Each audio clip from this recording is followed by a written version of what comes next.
대한민국 중심 채널 KBS 1라디오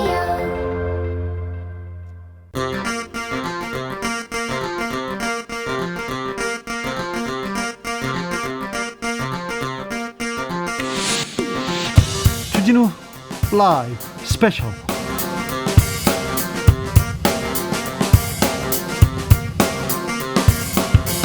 2021년 6월 5일 토요일입니다. 안녕하십니까, 주진우입니다. 토요일 이 시간은 일주일 동안 주진우 라이브에서 가장 중요했던, 가장 재미있었던 부분만 모아서 그렇게 듣는 시간입니다. 그리고 묻히면 안 되는 진짜 중요한 뉴스 이렇게 쭉 뽑아서 밑줄 쫙, 돼지꼬리 땡땡 이렇게 그리는 시간입니다. 자, 토요일에 반짝반짝 빛나는 KBS 김비치라 기자 모셨습니다. 어서 오세요. 네, 안녕하세요. 오늘부터 매주 토요일로 자리를 옮겨서 여러분을 만나게 됐는데요. 네, 토요일에 우리 주진우 라이브의 친구입니다. 네, 영광이고요. 네. 일단 토요일에 바쁜 가운데서 여러분이 토요일 주진우 라이브 스페셜만 들어도 네. 중요한 뉴스 아실 수 있게 빛나게 알차게 준비해서 매주 오도록 하겠습니다. 네, 기대가 됩니다. 기대해 주세요. 네, 아무튼 잘 부탁드리겠습니다. 네. 우리 김기아 기자 잊었어. 갔어. 제가 지난주에 이제 김기아 선배를 뵀는데 진짜 아쉬워하시더라고요. 뭘 아쉬워해? 갔어. 네. 잘 사나 보자, 김기아. 제가 열심히 하겠습니다. 김기아의 빈자리가 전혀 느끼지 않을 거예요. 확신합니다. 자, 김비치라 기자와 오늘부터 주진우 라이브 스페셜 달려보겠습니다. 지금 이 방송 영상으로 만나보실 수 있습니다. 그렇습니다. 지금 바로 유튜브에서 주진우 라이브 검색하시고 영상으로도 함께 해주시기 바랍니다. 네.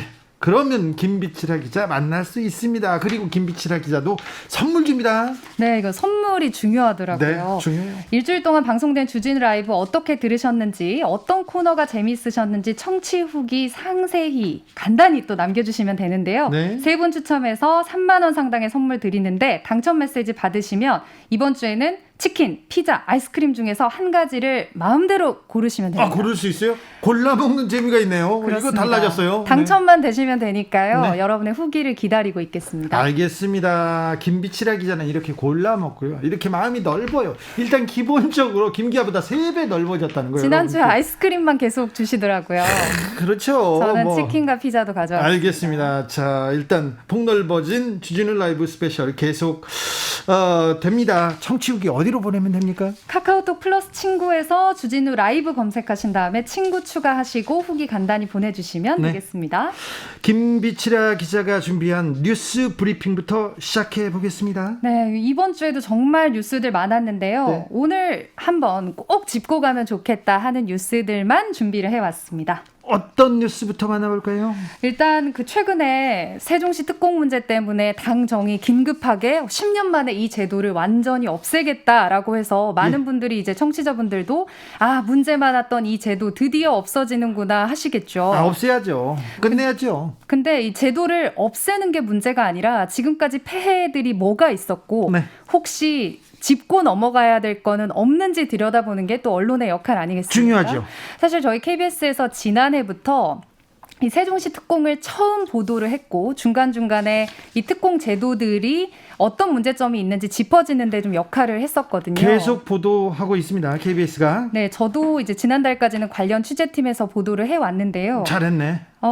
일단은 여러분들께서 공무원 세종시 특공 생각하시면 부처 직원들 많이 생각하시잖아요. 부처 직원들이 서울에서 있다가 세종으로 가니까 어쩔 수 없이 집 한 채 이렇게 거기에서 가족들 살게 그건 해줘야 되는 거 아니냐, 그런 취지 아니었나요? 그런데 이 특공을 세종시가 만들어지면서 새로 생긴 공립학교와 유치원, 그러니까 공립유치원과 초중 고등학교 교원들도 받을 수 있게 했다는 사실이 밝혀졌습니다. 아니 근데 그분들은 그 동네에 사시던 분들 아닌가요? 이게 모두가 일단 기본적으로 신설학교고요. 네. 모든 교원들이 새로 채용되거나 전입을 했기 때문에 따라서 이전 기관이 강제로 이주하기 때문에 세종시 특공을 주는 거였는데 이분들은 그렇게 보면 이 취지와는 전혀 맞지 않는 거죠. 그러니까요.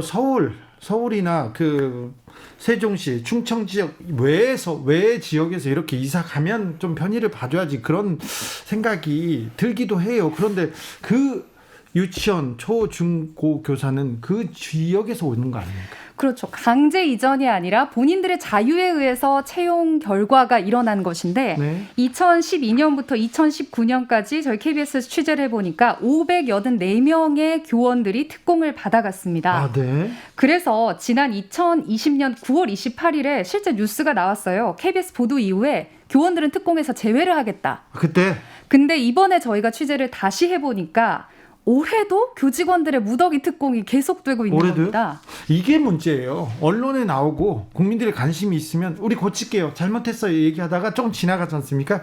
그럼 또 해요. 또 명- 하고 있었어요? 명단을 봤더니 60명이 특공을 새로 받았는데요. 네. 행복청, 이 모든 특공을 관리하는 행복청에서 뭐라고 얘기하냐 들어봤더니 올해 신규 임용된 교직원들만 제외를 하는 겁니다.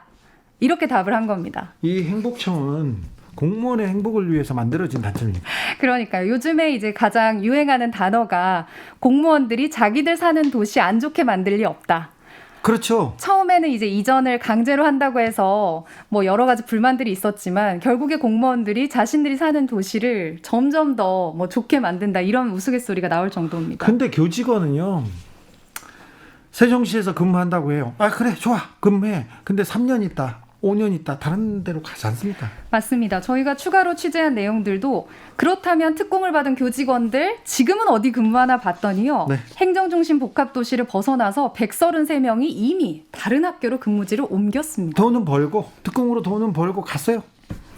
특히 2018년 이후에 저희가 특공을 받은 교직원들을 좀 살펴봤는데 그 이유는 뭐냐면 특공을 받으면 신축 아파트 지어지기까지 3, 4년이 넘게 걸리기 때문에 2018년도에 특공 받으신 분들은 아직 본인들이 분양받은 아파트가 지어지지도 않았잖아요. 네. 그러니까 살지도 않고 밖으로 나가거나 퇴직한 그런 교직원들도 여럿이 있는 것으로 파악이 된 겁니다. 결국 정말 제도 개선을 하라고 보도를 열심히 했는데 도입 취지도 여전히 무색하고 지켜지지도 않고 있는 사실이 확인된 겁니다. 뭐 선생님들 고생하시는지는 알겠는데 이 특공은 이거 먹튀입니까? 먹튀 아닙니까 이거? 그래서 먹튀에 대한 얘기를 조금 더 해드리면요. 이제 방금 먹튀 얘기하셨는데 먹튀 특공 이게 뭐냐면 앞서 말씀드린 것처럼 아파트만 받고 완공되기도 전에 떠나버리거나 얼마 좋아. 아예 퇴직을 하는 경우입니다. 예? 퇴직을 하는 경우 생각해 보시면 그곳에서 주거 안정을 하면서 일을 하도록 하기 위한 게 목적이었는데 네. 아파트만 받고 더 이상 살 이유가 없어지면 아파트만 한 채 쥐고 먹튀라는 표현을 실제 쓸 수가 있는 겁니다. 예. 저희가 좀 조사를 해보니까 해수부 산하기관인 한국항로표지기술원, 이런 농식품부 조직도 산하의 많아요. 가축위생방역지원본부 이런 곳에서 많아요. 예. 특공 당첨자 중에서 2명, 4명 정도가 퇴사를 한 게 밝혀졌는데요. 네. 저희가 이제 보도에 숫자가 좀 미미하지만 넣은 게 뭐냐면 이분들이 2019년에 분양을 받았는데 벌써 이때 세종시의 분양 아파트 일반 경쟁률이 50대 1에 육박합니다. 그때 이미 저기를 사면 저 아파트에 들어가면 돈이 된다는 걸 사람들은 알고 있었군요. 받기만 하면 현재 아파트 완공되면 시세 차익이 최소 3배 이상이라는 걸 이제 부동산에서도 확인이 가능한 부분이거든요. 분양 받기만 하면 시세 차익이 3배. 로또 이거 좀 이런 제도를 구조적으로 좀 바꿔야 되는 거 아닙니까? 이 제도 바꿔야 되는 거 아니에요?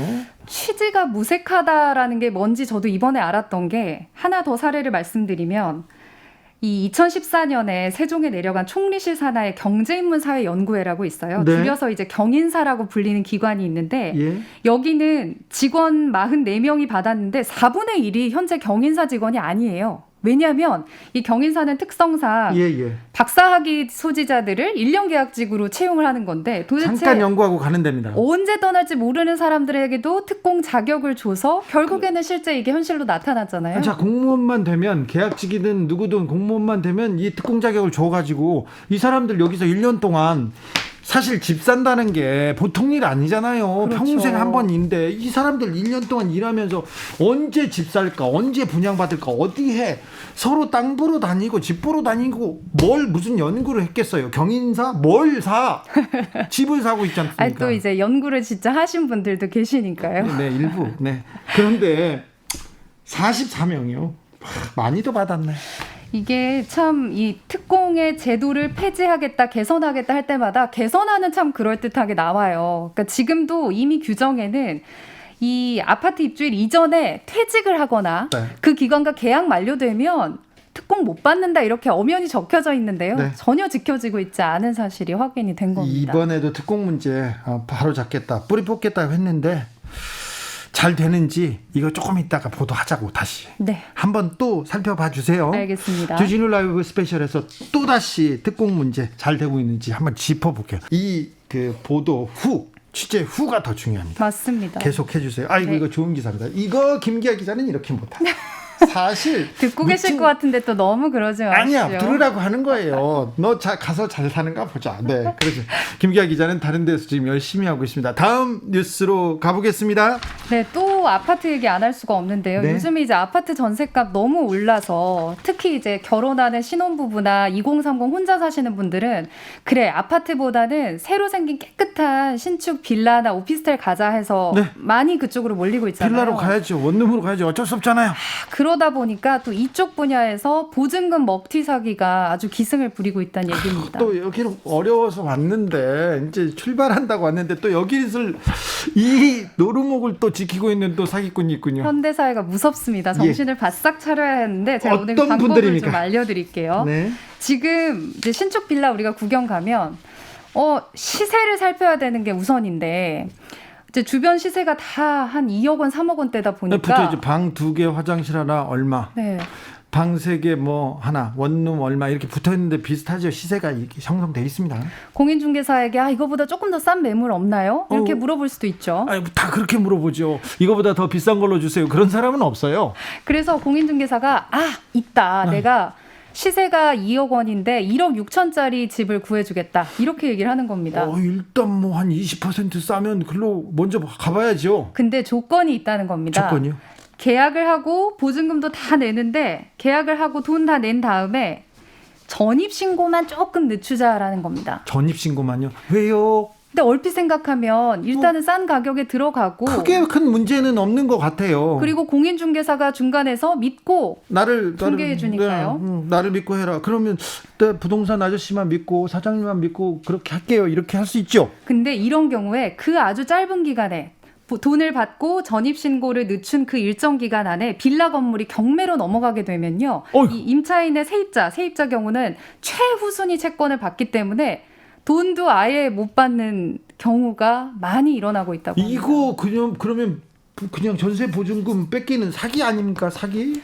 또 하나는 뭐냐면요. 참 어려운 게 싸다고 해서 혹해서도 안 되고 비싸도 혹해서도 안 됩니다. 네? 방금 말씀드린 사례보다 더 많이 일어나는 일이 소위 요즘에 깡통 전세 사기라고 하는 건데요. 깡통 전세요. 깡통 전세 이제 많이 알고 계시죠? 집값보다 전세금이 훨씬 더 비싸 버리는 상황입니다. 네. 근데 이게 아파트에서는 사실 우리가 그런 일이 요즘에 별로 없죠. 그런 일 별로 없습니다. 네. 시세가 워낙에 많이 알려져 있고 근데 깨끗한 아파트 들어가면 신축이고 깨끗한 빌라 들어가면 신축이고 깨끗하고 하니까 뭐 어차피 전세인데 네. 이 집 살자 하고 들어가면 알고 보면 전세 보증금은 3억 원인데 집값은 2억 5천인 겁니다. 그래요? 그렇게 되면 어떤 일이 일어나냐면요. 이제 문제는 바로 이 전세 기간이 만료되는 시점이 오는 거죠. 만료됐는데 주인이 그러면 신축 빌라나 오피스텔은 전세 세입자들 수요가 많기 때문에 전세 수익 시장은 전세값은 뭐 그대로일 수 있는데 그 집값은 더 떨어지기 마련이거든요. 계속 떨어지겠죠. 그렇게 되면 집주인이 나 못 줘 그냥 네가 알아서 경매로 해라. 나 이렇게 망했어. 나오는 거예요. 나 없어. 그러면 어디서 집값보다 더 비싼 집값이 3억 원짜리인데 뭐 그걸 더 받는 사람을 자기가 구해올 수도 없고 결국에는 본인이 강제 매입을 하지 않으면 보증금 돌려받을 길이 없는 사고가 일어나는데요. 이게 작년 한 해만 해도 이런 식의 방금 말씀드린 이 사기가 3천 건 정도가 일어났다고 합니다. 네. 왜 갑자기 내가 슬퍼지지? 자, 그런데 이런 사람들 많아요. 많아. 슬프다. 그러니까요. 진짜 서럽습니다. 네. 전세를 들어갈 때 확인해야 될 것도 많고 보증금 그러니까요. 정말 돌려받을 길이 없는 사기가 많은 거죠. 그러니까요. 근데 그래도 우리 그 법이 임대인들 그리고 보증금은 지켜주려고 많은 좀 안전망을 만들어놨는데 좀 보증금 좀 돌려받을 길 없나요? 좀 찾아주세요. 제가 취재를 직접 지지난달에 관련해서 피해자들을 만나보니까 네. 이게 결과부터 말씀드리면 방법이 거의 없습니다. 그래요?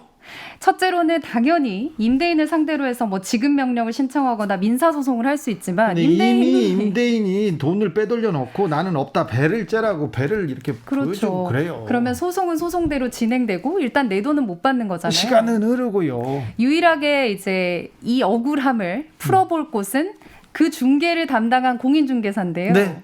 공인중개사도 맞습니다. 공인중개사도 계약을 할 때는 열심히 도와주시지만 실제 사기에 가담이 돼 있다거나 이걸 증명이 돼도 혐의가 인정돼도 500만 원 이하의 과태료 정도가 전부입니다. 그러면 안 되죠. 그렇기 때문에 일단은 정말로 공인중개사가 진짜 공인중개사가 맞는지 확인을 하셔야 될 것 같고 앞서 말씀드린 것처럼 시세 확인 제대로 안 하시면 네. 정말 억울하고 서러운 근데 세입자로 남을 수 근데 있습니다. 시세라는 게 다 부동산 사장님이 알려주는 거니까 그리고 인터넷에 나와 있는 것도 부정확하고 그러니까 그리고 본인이 정말 잘 확인을 하는 길밖에 없다고 하는데요. 이게 그 우리 은행에서 같은 대출 서민들은- 받으실 때 네.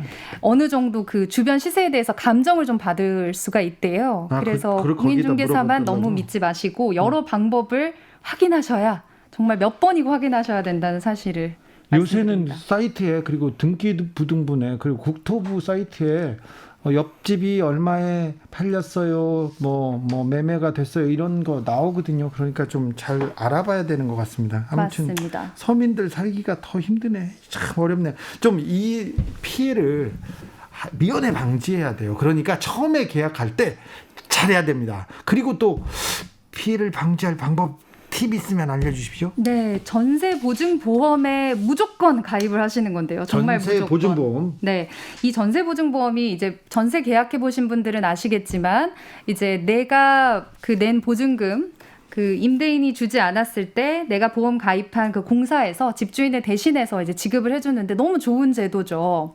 그래서 이 좋은 제도를 잘 활용을 해야 되는데 앞서 말씀드린 것처럼 깡통 전세 있잖아요. 네. 이 깡통 전세는 이 보증보험사에서도 받아주지 않는다고 합니다. 그러니까 아, 그래요? 무조건적으로 가입이 되는 게 아니기 때문에 보증보험사에서도 깡통 전세를 받지 않아서 실제 거절이 된 임차인들도 굉장히 많대요. 예. 그래서 시세 더 확인하셔야 되는 거고 지금 민주당에서 소병훈 의원이 최근에 발의한 안이 의무적으로 3억 원 이하의 계약에서는 반환금 보증보험을 무조건 임대인, 임차인 다 의무적으로 가입을 할 수 있는 제도를 만들자. 이걸 법제화하자라는 건데 이유는 앞서 말씀드린 것처럼 신축 빌라나 오피스텔처럼 그 보증금 사고의 90%가 3억 원 이하의 집에서 발생을 한대요. 아 그래요. 아무래도 뭐 10억, 20억 계약하다 보면 이런 사기들 예방하려고 하겠지만 상대적으로 나이도 어리고 뭐 계약을 처음 해본 좀 20, 30대들을 많이 노린 사고들이 있다 보니까 예. 3억 원 이하에서는 의무적으로 가입을 하도록 하자라는 법안이 현재 추진되고 이 법안 있습니다. 의미 있는 것 같습니다. 네.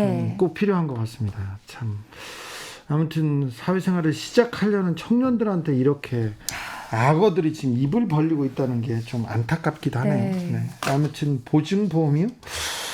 나는 이렇게 전세 오래 살았는데 처음 들어보지. 네, 얼른 알겠습니다. 드셔야겠습니다. 자, 마지막으로 만나볼 뉴스는 어떤 뉴스입니까?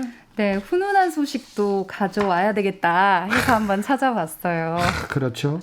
이게 참 훈훈한 소식들이 저도 찾다 보니까 좀 슬펐던 게 제가 네. 오늘 전해드릴 소식도 참 훈훈한 기사라서 뭐 방송이나 신문에 좀 보도가 됐겠구나 했는데 KBS와 또 해당 지역인 전북일보 외에는 전혀 알려지지 않은 내용이더라고요. 그래요. 어떤 뉴스입니까? 정읍소방서 남성의용소방대 서수길 대원과 관련된 얘기인데요. 네. 제가 이렇게 성함을 불러드리는 거는 네. 이분이 그 아궁이에 보통 이제 국물 같은 거 만들 때 소뼈 같은 거 하고 이제 나무 땔감들 막 집어 넣어놓고 기다려야 되잖아요. 아니 그렇죠. 아궁이에다 나무를 채워놓고. 네. 그래서 정읍시에서 이제 혼자 사시던 87살의 서순이 할머니가 이 나무 채워놓고 잠드신 상태에서 깜빡 졸았구나. 깜빡 조는 상태에서 그 아궁이에서 날아온 불씨들이 이제 석가래까지 태우고 순식간에 불길이 번진 겁니다. 제가 그 대전 지역에서 근무를 할 때 그 충남 쪽 많이 돌아다니다 보면 실제 네. 이런 사고가 굉장히 많아요. 많은데 네. 집들이 많이 떨어져 있고 또 119에 신고를 한다고 하더라도 그 골든타임 안에 오지 못하면 순식간에 나무 초가집들을 맞아요. 타버려서 안타까운 사고가 많이 집 발생하거든요. 많이 탔습니다. 저희 어렸을 때도 이런 불 많이 봤어요. 그런데 우리 할머니한테 불이 났어요. 그런데 바로 이웃 마을 주민인 서수길 씨가 이 불을 보고 119에 신고한 다음에 네. 바로 할머니 집 담을 넘어서 스톱과 호수를 들고 119가 도착할 때까지 불을 끄고 있었어요? 네, 불을 끄고 할머니를 구했습니다. 네. 근데 이 시간이 화마가 안방을 덮치기 직전에 불을 끄고 할머니를 모시고 나온 거니까 네. 사실 이분이 없었다면 뭐 발만 동동 구르고 있는 상태에서 오셨을 때 정말 끔찍한 사고가 발견될 수도 있었잖아요. 네. 근데 이분이 이제 단순히 이웃 주민이 아니라 예. 앞서 말씀드린 것처럼 의용 소방대원이거든요. 의용 소방대원이 뭐죠? 생소하신 분들도 있으실 것 같아요. 네. 우리가 그 화재 현장이나 아니면 재난재해 현장에서 소방대원들 수는 한정이 돼 있는데 그 주변에서 도와주고 교통 정리해 주시고 예. 똑같이 이제 교육을 받고 해 주시는 분들인데 네. 이 의용 소방대원들은 기본적으로 봉사 활동을 하시는 거예요. 그러니까 기본적으로 1시간에 10,000원 정도의 수당을 받는데요. 네. 이것도 하루에 4시간 이상은 못 받는다. 즉 하루 종일 어떤 활동을 해도 4만 원 이상의 수당은 주어지지 않는 상태고 이거는 좀 너무한 것 같아요. 이것도 당사자들의 호주머니로 들어가는 게 아니라 마을마다 이제 의용 소방대원이 있기 때문에 뭐 사무실을 유지하는 데 사용이 되고 오로지 의용 소방대원이 되면 나라에서 주는 거는 그 주황색 그 제복 한 벌, 네. 그 한 벌입니다. 그래서 그러다 보니까 과연 이렇게 119보다 골든타임을 더 잘 맞추는 네. 정말 필요한 분들이 지금 전국에 10만 명 가까이가 있는데요. 예. 이분들을 위해서 지원이 좀 필요하지 않나. 그렇죠. 아무튼 이 젊은 농부가 사람을 살렸습니다. 할머니를 살렸어요. 아, 참 다행입니다. 그런데 이런 의용 소방대원한테 하루 꼬박 일해도 4시간만 이렇게 네. 쳐준다니 이건 좀 안타깝습니다. 네, 최근에 좀 법이 바뀌어가지고요. 이제 8시간까지는 인정이 된다고 하는데요. 이제 8시간요? 네, 근데 이게 단순히 그런 식의 처우 개선이 아니라 전반적으로 시스템을 좀 만들어주시면 국가적으로 너무 큰 도움이 될 것 같습니다. 아무튼 지방의 예산이 이런 의로운 의용 소방대원들한테도 잘 좀 가기를 빌어봅니다. 네. 자, 여러분께서는 지금 주진우 라이브 스페셜을 듣고 계십니다. 주진우 라이브 스페셜 김비치라 기자와 함께하고 있습니다. 본격적으로 주진우 라이브 스페셜 하이라이트 장면 다시 듣기 시작해 보겠습니다. 오늘 어떤 장면 골라오셨습니까? 비치라 기자. 이번 주를 가장 뜨겁게 달구고 있는 뉴스라고 해도 과언이 아니죠. 예. 성추행 피해를 당한 공군 부사관이 극단적인 선택을 한 사건이 발생을 했는데요. 네. 신고 후에 이제 보호를 받기는커녕 엄청난 회유와 압박이 이어진 사실들이 최근 이제 보도를 통해서 확인이 될 수 있는데요. 네. 공군 내에 또 다른 정말 입에 담기도 어려운 성폭력 사건이 있었고 역시나 무마되는 그런 일들이 이어지고 있다는 주장이 나왔습니다. 기자회견 진행한 임태훈 군 인권센터 소장과 자세한 이야기 나눠봤죠. 네. 말하기 어려울 정도로 안타까운 사건인데 사건을 당하는 것도 고통스러운데 그 이후에 벌어지는 일은 진짜 끔찍해요. 지옥일 것 같아 정말. 이게 저는 정말 듣고 믿을 수가 없었던 게 단순히 처음에 저는 그 임태훈 소장님이 기자회견을 하실 때 불법 촬영을 했다라고 해서 소위 이제 생각할 때 뭐 이렇게 길에서 걸어가는데 뒤에서 뭐 여군들을 평가했다거나 사진을 찍었다거나 몰래 숨어서 이렇게 이런 건 줄 알았는데 아예 여군들의 숙소를 무단 침입을 해서 불법 촬영을 한 다음에 그걸 여군들 이름 폴더별로 정리를 한 파일들이 컴퓨터에 가득했고 이게 군 인권센터에 피해자가 신고를 한 것만 106건인데 파일의 숫자와 기간의 방대함을 봤을 때 이건 정말 장기간으로 이루어진 범행이었다라는 게 이제 소장님이 얘기해 주셨잖아요. 네, 이거 박사방의 조주빈이 막 갑자기 생각나더라고요. 이 사람이 지금껏 계속 상습적으로 한두 번이 아니라 그리고 사람마다 이렇게 잡아서 파일링을 했다고요. 와, 이거는 진짜 왜 군대 갔어 이 사람? 이거 찍으러 간 거 아니에요? 그리고 더 놀라운 사실은 그냥 부사관이 아니라 군사경찰 소속 부사관이니까요. 네. 이런 문제들을 담당해야 될 수사를 담당하고 조사를 담당할 분이 이런 행동을 하면서 부대 내에서 여군들과 장시간 있었다는 거죠. 아니 그러니까요. 그런데 충격적인 건 그 이후의 처리 과정이에요. 가해자를 피해자하고 분리시키고 수사를 해야 될 거 아닙니까? 감찰을 해야 될 거 아니에요. 그런데 안 돼요 전혀.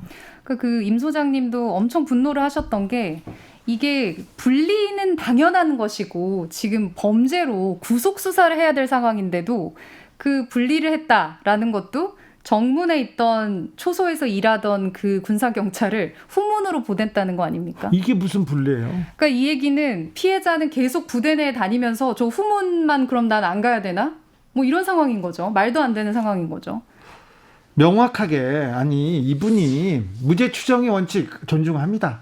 이분이 명확하게 좀 나는 뭐 억울하다. 나는 어떻게 뭐 얘기해보게 뭐 어떻게 나의 무죄를 밝히겠다. 좋다고요. 그런데 일단 기본적으로 수많은 불법 촬영물이 나왔지 않습니까? 그리고 이거 피해자가 있지 않습니까? 이건 명확하게 지금 당장 못 잡아가면 어디 감금 어디에 분리라도 해놔야 되는데 이것도 안 되고 있어요. 군이 기본도 못하고 있습니다. 기본도 안 돼요. 요즘 세상에 밥 그렇게 주는 데가 어디 있어?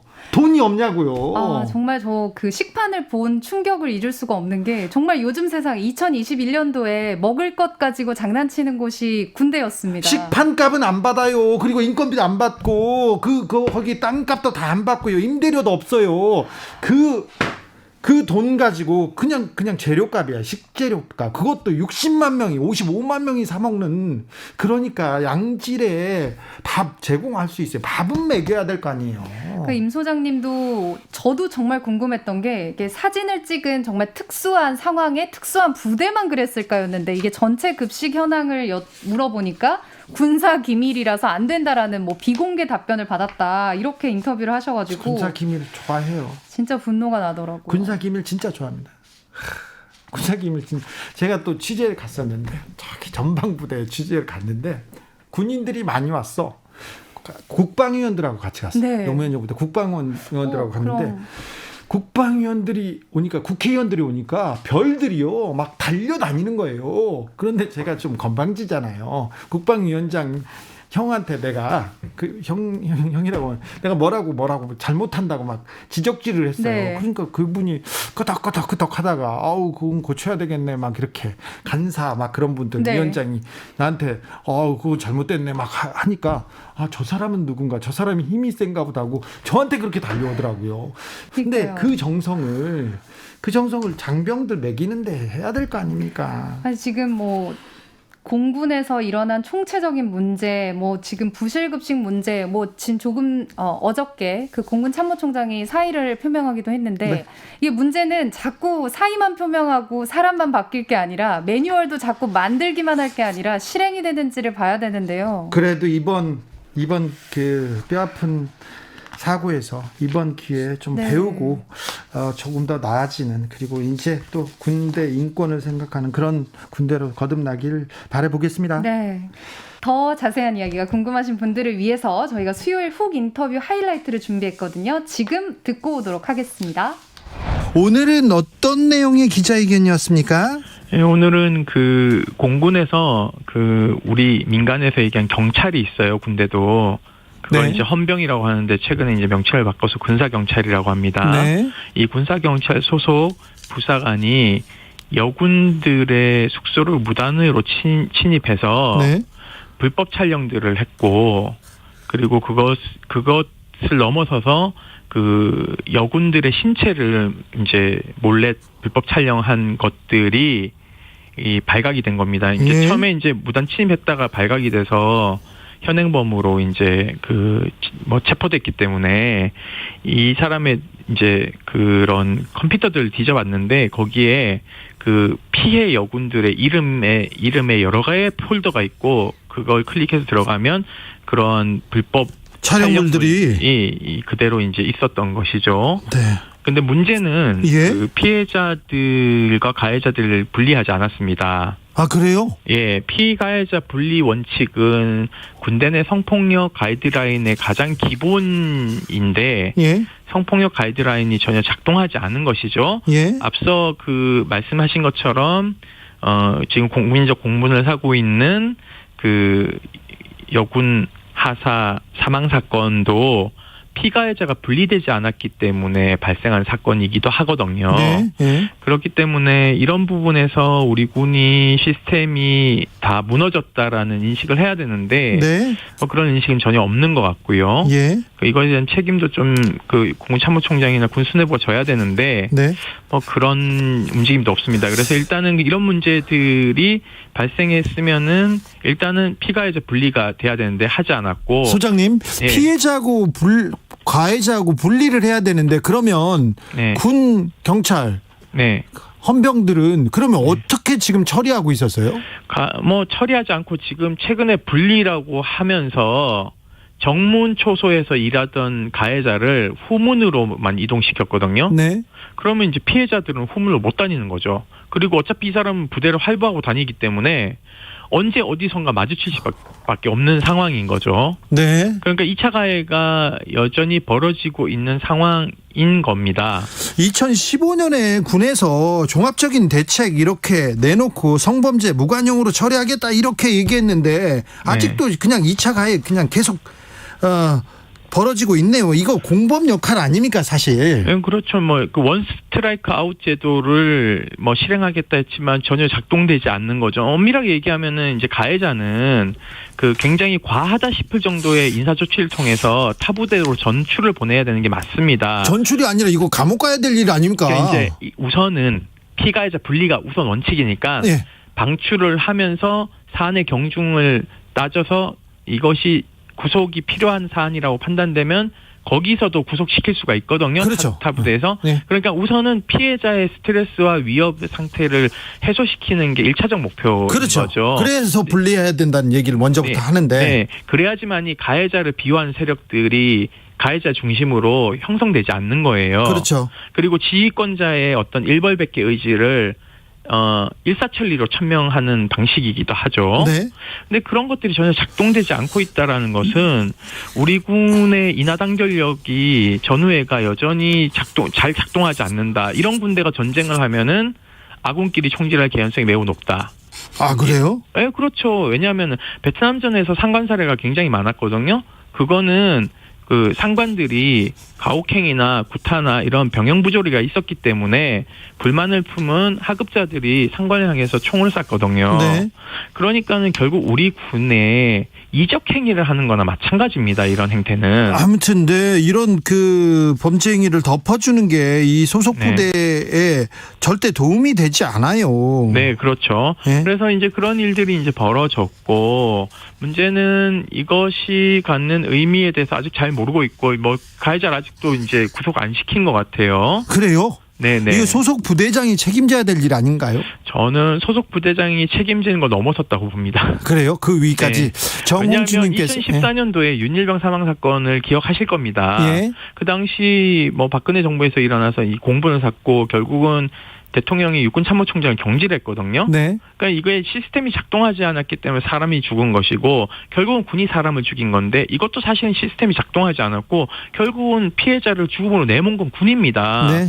그럼 누군가 책임져야죠. 그렇죠. 네. 정홍주님께서 매뉴얼 자체가 없다고 봐야 하네요. 얘기합니다. 1053. 매뉴얼은 있습니다. 매뉴얼은 네, 있어요? 예, 매뉴얼이 작동을 안 하는 거죠. 아, 그렇습니까? 그러면은 이거는 지휘권자가 문제가 심각한 거고 그걸 점검하지 않은 군정권을 가지고 있는 각군 총장들이 잘못한 거죠. 5526님은 피해자와 가해자를 분리하는 건 기본 중에 기본 아닌가요? 우리나라 군대는 기본도 안 되는 겁니까? 기본도 안 지키는 겁니까? 아니면 둘 다입니까? 제발 기본을 지키세요 얘기합니다. 1053님은 군대는 언제쯤 바뀌는 걸까요? 전역한 지 20년 다 돼가는데 제가 군인을 다닐 때랑 별반 달라진 것 같지 않네요 얘기합니다. 얼마 전에 있었던 이 공군 부사관 성추행 사건으로 돌아가 보겠습니다. 남자친구를 통해서 무마를 시도했다는데 이게 말이 됩니까? 어떻게 혼인신고날 극단적인 선택을 할 수밖에 없었는지 이 사건의 가장 큰 문제는 뭐라고 보십니까?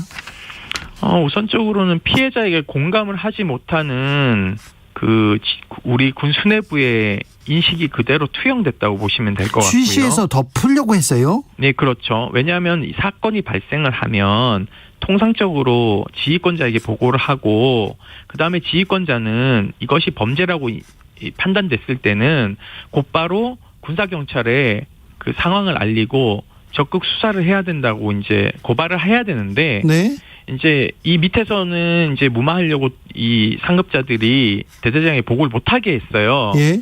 이거를 안 가족들이 항의를 하자 그제서야 대대장에게 보고를 하고 대대장이 군사경찰에게 신고를 해서 수사가 진행됐지만 인사조치를 하지 않은 거죠. 피가해자 분리를 하지 않고. 심지어는 그 가해자의 동료들이 군사경찰에 가서 가해자의 선처를 요구했습니다. 네. 그러니까 이런 것들이 이제 부대를 떠날 수밖에 없는 환경을 만든 거죠. 네. 그래서 전출을 피해자가 희망하는 상황에까지 이르게 됐습니다. 예. 그래서 이제 피해자가 전출을 갔는데 전출 간 곳은 그렇게 전출 가면 소문 다 나거든요. 그렇죠.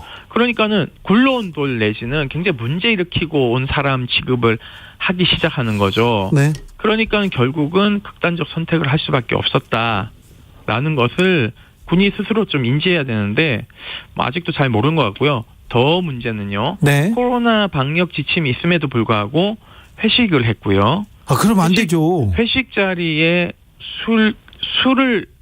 술자리를 불러내면 안 되죠. 기본적으로. 그러니까 어머니 제가 어제 만났는데요. 어머니께서 굉장히 화가 나는 건 우리 딸이 3년 동안 군대와 비슷한 군사고등학교를 다녀서 정말 열심히 항공 관련된 일을 했고 그래서 어렵게 군인이 됐는데 난 이렇게 밤마다 불러내서 술자리에서 이렇게 취급하는 것을 보고 너무 놀랐다. 밤마다. 그날 하루뿐만이 아니었네요. 사건이 일어나고도 막 술자리 부르고 막 이랬어요. 그러니까 일어나고도요? 그러니까 이 사람들이 정말 개념이 없네요. 뭐 개념도 없고 뭐 하여튼 인간 이하라고 보시면 됩니다. 제가 봤을 땐. 그래서 이 문제에 대해서 어머니는 우리 딸로 이제는 끝나야 된다. 그러니까 2013년도에 15사단에서 벌어진 그 상관에 의한 그 성추행에 의해서 사망한 사건이 유사하거든요. 네. 그 이후에 뭐 근절하겠다고 했지만 8년이 지난 시점에 이게 재발됐거든요. 네. 그러면은 이거는 누군가 책임을 져야 되는 거죠. 아버님, 어머님은 딸의 명예가 회복될 때까지 장례를 치르지 않겠다. 지금 빈소도 차려놓지 않고 있습니다. 네네. 그래서 영현실에 그 시신이 있는 관 앞에 사진 하나 하고 꽃다발만 있어요. 예. 연일 가서 오세요. 아버님은 수술 때문에 또 건강도 안 좋으시고. 네. 그래서 많은 시민들의 위로가 필요한 상황입니다. 네. 지금. 7936님께서 군에서 이런 사건 생기면 진급할 때 감점 요인이 됩니다. 이런 것 때문에 사건을 덮으라고 했습니까? 뭐 그런 것도 있죠. 인사적 불이익이 있는데 이제 네. 그것뿐만 아니라 이게 유죄를 받잖아요. 네. 일단 기소가 되면은 직위 해제가 되고 네. 그리고 유죄를 받게 되면은 연금이 자기가 넣은 것만 찾아가요. 국가가 준 거는 박탈되는 겁니다. 아니 그건 당연하죠. 네. 이분은 지금 감옥 가야 될 일이에요. 그러니까는 이게 그 가해자가 기혼이면 가족이 똘똘 뭉쳐서 구명운동을 또 해요. 그러면 군인 가족들은 또 같이 사니까는 끈끈하잖아요. 탄원서를 막 써줍니다. 네. 근데 피해자는 그 미혼인 분들이 많거든요. 네. 비혼인 분들이 많으면 이분들은 자기 편이 없는 겁니다. 약자지 않습니까? 네, 그렇죠. 자, 그런데 가해자와 사건을 덮으려 시도한 군 관련자들 이거 엄정 수사해서 엄정 처벌해야 됩니다. 이 지휘 계통도 다 수사해서 엄정 처벌해야 됩니다. 그렇죠? 뭐 그렇습니다. 일단은요, 저는 공군참모총장께서 작년에 취임하셨는데요. 취임 전에 지금 합참의장이신 원인철 그 대장이 공군참모총장이셨습니다. 그 당시에 네. 공군에는 양성평등 자문위원회를 구성했습니다. 네. 그렇다면 이거는 군 수뇌부가 그러한 문제를 해결하기 위해서 그 기구를 만들었는데 취임하고 나서 지금 현재까지 단 한 번도 이 회의를 주재하지 않았대요. 누가요? 지금 공군참모총장이요. 총장이요? 네, 그래서 제가 여쭤봤어요. 진짜냐 물어봤더니 네. 위원들이 얼굴도 못 봤다라고 얘기를 하시더라고요. 좀 문제가 큰 것 같습니다, 공군. 네, 왜냐하면요, 이게 취임 인사차 이런 위원들은 한 번씩 봅니다. 그래서 회의를 주재하면서 문제점에 대해서 이야기를 듣고 그것에 대한 시정명령을 내려야 될 책임자이죠. 그리고 수시로 이런 일들이 벌어졌을 때 지휘조언을 저희한테 해달라라는 귀를 열어야 되는데 네, 그렇죠. 그런 소통 구조가 다 막혀 있는 거죠, 기본적으로. 4397님께서 성폭력 사건은 외부에 알지 못하게 이렇게 조용히 조치해야 피해자가 현실 복귀가 가능한 것 아닙니까? 이렇게 묻습니다. 이 의견에 대해서는 어떻게 생각하시는지요? 전 동의합니다. 근데 문제는요, 그게 안 돼서 저희한테 오는 거예요. 그렇죠. 내부에서 다 문을 두들겼는데 네. 내부의 시스템이 다 망가진 거예요. 예. 피해자는 보호되지 않고 피가해자 분리되지 않고 수사는 적극적으로 이루어져야 되는데 미지근하게 이루어지고 있고 피해자는 쫓겨 도망가게 되고 네. 이런 상황이 반복돼서 정신과적 치료를 받게 되고 스트레스도 높고 하니까 결국 극단적 선택으로 내몬 건 군인 거죠. 그렇죠. 예, 이런 시스템을 바꾸자고 계속 저희가 주장하고 있지만 네. 그게 잘 안 되는 거죠. 그래서 저는 차라리 이렇게 자신 없으면 우리 민간은 저희 부설기구에도 군성폭력 상담소가 있듯이 외부에 맡겨야죠. 외부에 피해자들에게 언제라도 전화해라. 네. 그러면 비밀리에 할 수 있거든요. 저희도. 네. 그렇기 때문에 저희가 지금 언론에 알리는 것보다 피해자들이 성범죄 피해자들이 조용하게 저희가 처리한 사건이 더 많습니다. 알겠습니다. 그렇게 피해자가 드러나지 않게끔 하는 방법이 다 있습니다. 네네. 예. 임태훈 군인권센터 소장과 함께한 하이라이트 부분 다시 듣고 오셨습니다. 김비치아라 기자, 이 인터뷰 풀 버전으로 들어볼 만합니다. 그렇습니다. 어디에서 들어야 됩니까? 네, 유튜브나 팟캐스트에서 주진우 라이브 검색하시고요. 6월 2일 수요일 일부를 찾아서 들으시면 되고요. 인터뷰 클립이 따로 준비가 되어 있습니다. 주진우 라이브 스페셜 김비치라 기자와 함께하고 있습니다. 이 방송 영상으로도 만나보실 수 있습니다. 네, 바로 지금 주진우 라이브를 검색하고 유튜브에서 들어오시면 되겠습니다. 그럼 김비치라 기자가 나옵니다. 김비치라 기자, 다음 장면은 어떤 장면이죠? 네, 이번 주에는 최민희 전 의원, 김연아 국민의힘 비대위원과 함께하는 코너 월요일 정치적 원의 시점을 들고 왔습니다. 네, 근데 정치적 원의 시점에서 많은 현안에 대해서 심도 있는 얘기를 나눴는데 이 부분이 굉장히 크게 언론에 떠돌았습니다. 윤석열 전 총장이 가서 인증샷 찍은 건데요. 포털뉴스에서 보니까 어마어마한 댓글이 달렸더라고요. 주진우 라이브의 파급력을 제가 또 알 수가 있었습니다. 네, 그런데요.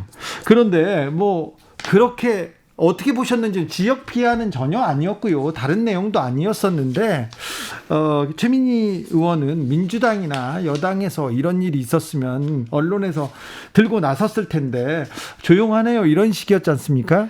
그러니까요. 근데 이제 약간 강원도는 방역 지침이 없나까지는 괜찮았는데 이 강원도는 뭐 모든 것에 치해법권 지대구나 이 발언을 할 때 저도 약간 이거는 충분히 기사화가 될 수도 있겠다 생각이 들더라고요. 그 순간에는 기자들이 이거 자르는 거 있잖아요. 그 단어만 그 문장만 보면 이거 뭔가 이렇게 해서 쓰는데 그럴 수 있죠. 아니나 다를까 제대로 썼어요. 막 썼어요.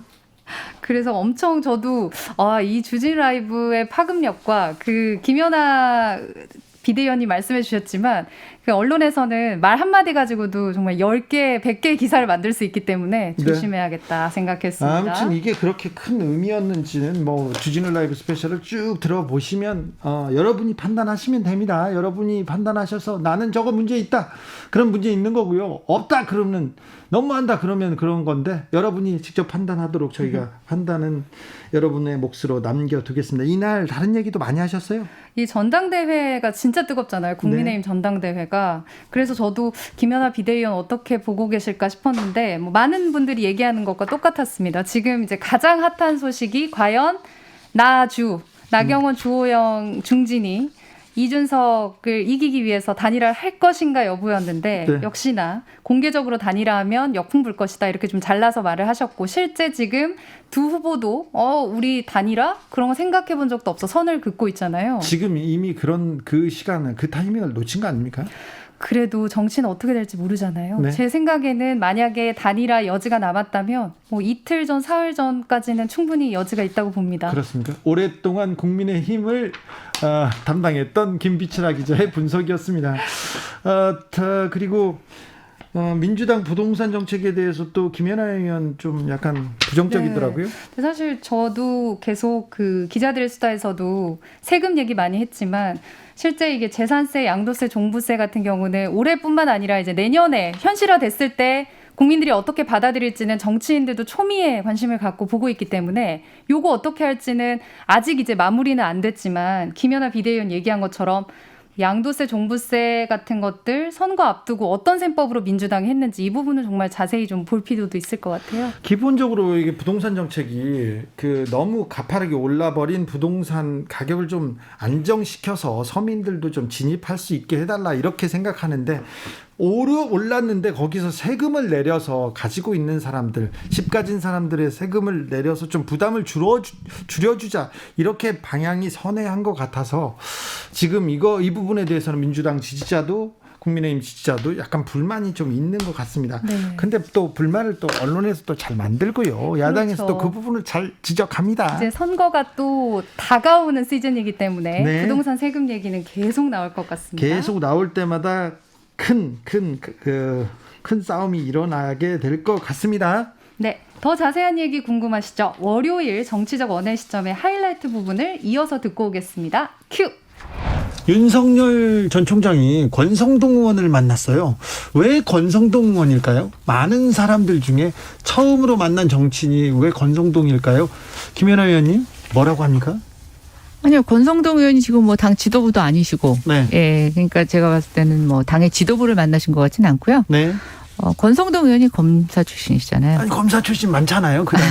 아니 그 중에서도 그분하고 친서 관계가 있었겠죠. 저는 그렇게 생각하는데요.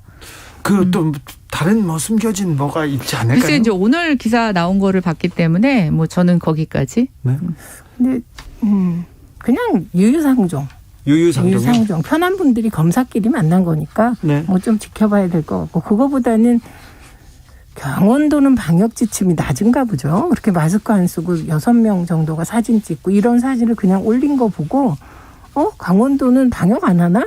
저는 그런 생각이 제일 먼저 들었고요. 아 그래요? 그리고 어떤 여성의 어깨를 잡고 사진 찍은 게 나왔더라고요. 근데 그건 어깨 잡으면 요새 굉장히 민감한데 하여간 강원도는 모든 것에 좀 치외복권지대구나 이런 생각을 먼저 했습니다. 참 위험한 발언이신 것 같은데. 아, 그래요? 제가 위험한 게 아니고 그 사진을 다시 좀 꼼꼼하게 아니요, 보시면. 저는 사진을 못 봤는데요. 뭐 그게 꼭 강원도라서일까 뭐 이렇고. 아니, 그러니까 글쎄요, 그게 저는 뭐 방역 여기서 위반이 별로 아니냐 이렇게 여쭤보는 그 상황에 거예요. 대해서 언급하고 싶지 않은데요. 네. 어쨌든 하여튼 요즘은 정말 말을 조심해야 되는 세상이기 때문에. 네. 네. 아 그럴까요? 네. 1521님께서 이준석 바람을 지켜보는 상대 당의 심정을 한마디로 이렇게 하면요. 그 거친 생각과 불안한 눈빛과 그걸 지켜보는 넌. 그건 전쟁 같은 아마 이런 심정 아닐까요? 나이가 아니라 생각이 젊은 겁니다. 더 이상 진보와 보수의 시각으로 볼 수 없습니다. 젊은 사람들은 진보 보수 이렇게 나누어 보지 않고요. 민주당, 국민의힘 이렇게 나누어 보지 않는 것 같습니다. 그죠?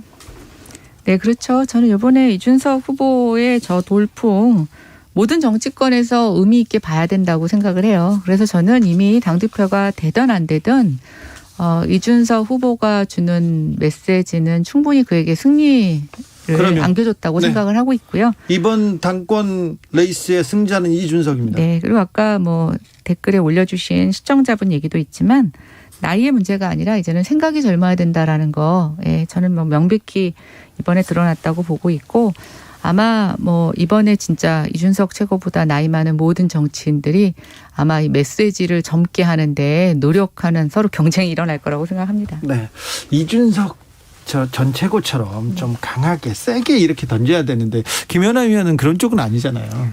아니 근데 그거는 저는 각자 자기의 어떤 특징이라고 캐릭터라고 생각을 해요. 근데 제가 정치를 하는 거는 저는 제 스타일이 필요하다고 생각해요. 네. 자, 빙고 동의합니다. 그리고 응원합니다. 자, 김연아 스타일로 가보겠습니다. 더불어민주당이 재산세 완화하는 안을 냈습니다. 당론으로 확정했어요. 그리고 세종시 공무원 특공 폐지하기로 했습니다. 이 여당이 내놓는 부동산 정책 어떻게 보시나요?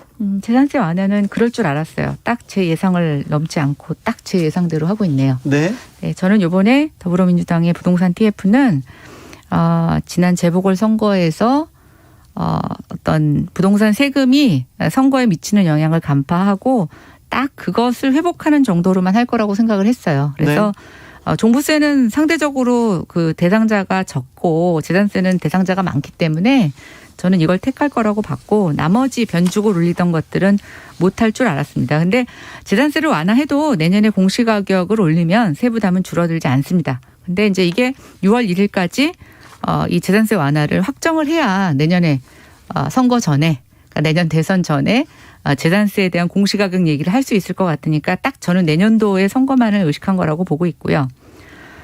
그래서 조금 아쉽습니다. 전체적으로 시장 안정화나 어떤 시장의 변화, 가격을 내려고 하는 정책하고는 좀 관계가 없다고 보고 있고, 제일 아쉬운 건 네.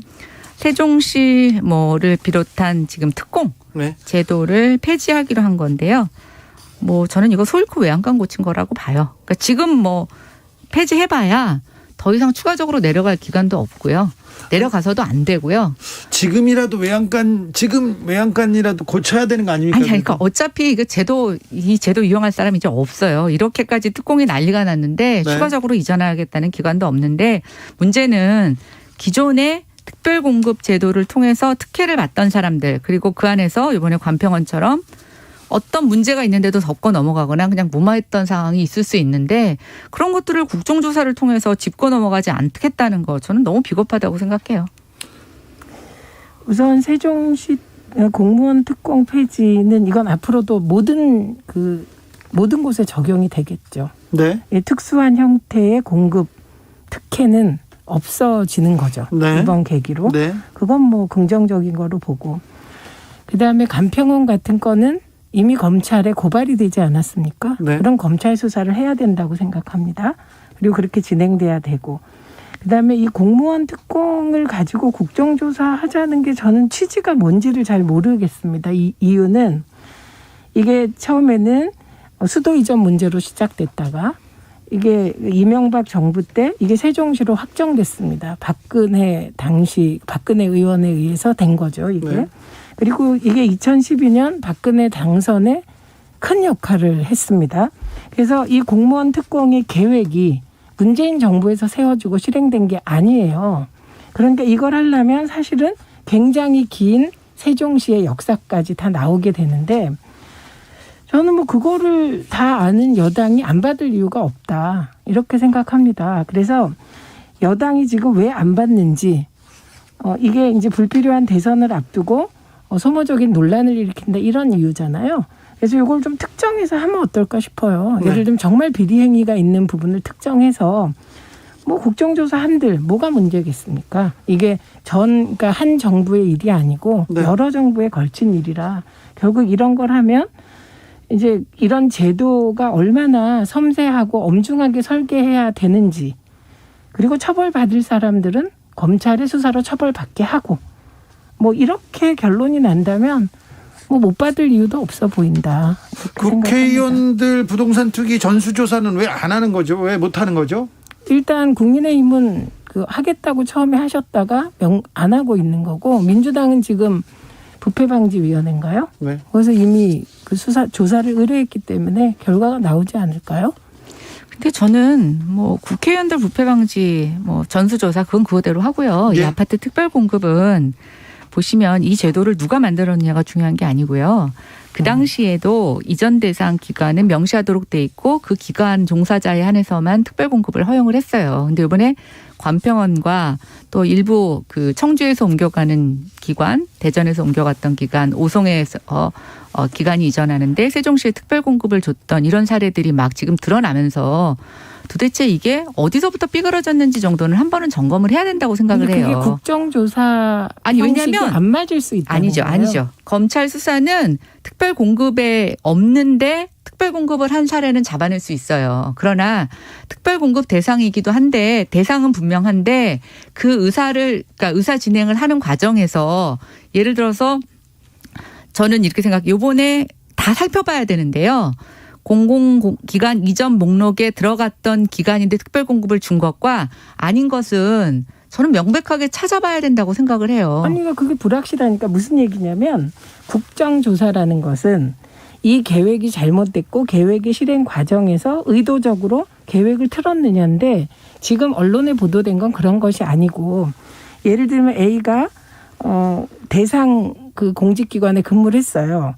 그래서 특공의 대상이 됐는데 이 사람이 다른 곳으로 전출이 되고 뭐 이런 보도가 주로 났거든요. 그러니까 예. 그것을 국정이라고 하기는 어렵죠. 아니죠. 그런 사례도 있고 도덕적 해이라고 그런 사례도 얘기할 수 있고 있겠죠. 자기가 이전하는데 자기 와이프를 그 해당 지역의 세종시에 그 교사로 이전하게 해달라고 부탁을 하는데 이게 그러니까 일일이 그것도- 지금 그러니까 보도 나오는 게 하나로 통일된 게 아니라 정말 다양한 유형이 있어요. 그리고 그거 국민들 입장에서는 법을 어기지는 않았지만 뭔가 특혜를 받았다고 하는 것이 더 분이 나는 거거든요. 그러니까 국정조사라는 것은 예를 들면 국토부 차원에서 그걸 기획했다든지 그런데 이거는 개인들이 크고 작게 아니죠. 편법을 자행하거나 아니죠. 이렇게 한 저는 건데 그게 기관이 한 거. 일어났다는 증거가 안 나왔는데 그러니까 그걸 지금 조사해 보자는 거죠. 그러니까 그거는 국정조사 그리고 개인들이 그런 식으로 했다면 그거를 개인들이 그렇게 하는 동안 기관들은 그거를 거르지 못하고 뭐 했나요? 자, 그건 직무 특별 유기를 공급이라는 게 못했다는 아니 건데. 그러니까 특별 공급이라는 게 개인이 할 수 있는 게 아니라 기관에서 다 배정해서 하는 건데요. 아니 그 신청해서 네. 그 절차를 따르는 거거든요. 8198님께서 미친 아파트 값을 내리는 정책이 나와야지. 가격 오른 아파트 세금 깎아주자고 모두가 난리치니 정치인들 속보입니다. 속보여요. 이 얘기합니다. 좀 약간 전곡을 찔렀나요? 그 지금 제가 말씀드렸잖아요. 일부 인심을 부동산 가격 폭등과 세금 강화로 인해서 성남 민심을 달래는 정도의 저는 세금 정치였다. 근본적으로 가격을 내리는 정책도 안 나왔다. 저는 그렇게 생각합니다. 오늘 어떤 생각을 했냐면 네. 파격적인 공급 대책. 예. 예를 들면 아이를 낳잖아요. 저는 뭐 신혼부부보다 기준이 아이였으면 좋겠어요. 네. 아이를 낳으면 최소한 아이가 이렇게 정상 어느 정도 크는 한 초등학교 들어가기 전 만 6년 동안 그냥 이거는 거의 무료로 살 수 있는 네. 그런 집을 제공한다든지 이거를 여야가 합의해서 좀 실행했으면 좋겠어요.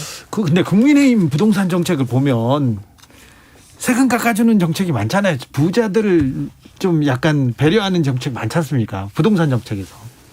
아니 원래 부동산이라는 게 가진 사람들이 세금은 가진 사람들이 내니까요. 네. 세금을 완화해 주는 건 당연히 가진 사람들에게 세금을 감면해 주는 정책이죠. 근데 이제 그 정책만 지금 비교해 놓고 보서 그러니까 다른 정책도 많이 있습니다. 그래요? 최민희 전 의원 그리고 김연아 국민의힘 비대위원과 함께한 월요일 정치적 원의 시점 하이라이트 부분 다시 듣고 오셨습니다. 이 방송 풀버전은 어디서 듣는다고요? 네, 유튜브나 팟캐스트에서 주진우 라이브 검색하시고요. 5월 30일 월요일 1부에서 2부까지 쭉 이어서 들으시면 됩니다. 코너 클립은 따로 준비가 되어 있습니다. 김비치라 기자와 함께한 주진우 라이브 스페셜 첫 시간 여러분은 어떠셨습니까? 좋았다고요? 알지요. 그러면 에이스인데 KBS 에이스인데 무슨 소리예요. 반짝반짝.